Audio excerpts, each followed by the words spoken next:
Good morning. It's Thursday, November 12th, and I believe this is the fourth pour of this past month and a half. Concrete truck has just arrived. There's our pumper, and just a quick summary of where we're headed. So I'm down on the side of the hill. Let me get up here. We're just getting ready to pour another 13 yards of concrete.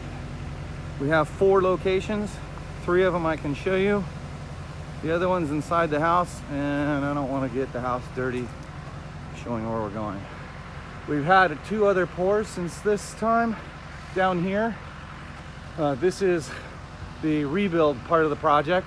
This is temporary, but this is definitely strong temporary.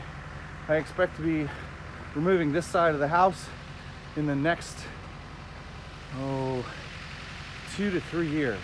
So, but this shores up the old part of the house so that when we take out the other side of the house on the north side, I'm facing north right now, on the side just opposite this, when I take this out, when I take that out, the concern is that there won't be enough stability left on this side of the house and it'll actually fall down the hill.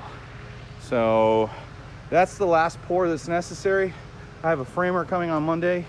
He's gonna frame that in and we should be in good shape. So I'm still at the lower level. The main pours today are for the rail yard. Any rail related stuff.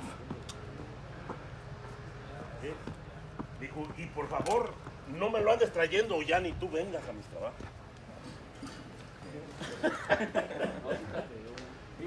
Así le dijo, oiga. So here is the end of the rail yard that we created a few weeks ago.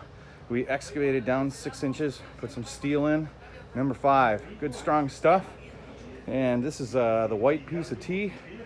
That's a drain system that I have devised in hopes that we'll get adequate drainage. Yesterday we saw cut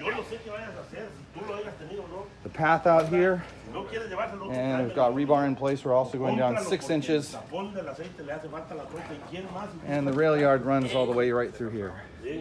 So this is the area we'll be pumping shortly. And as a reference, here's the house.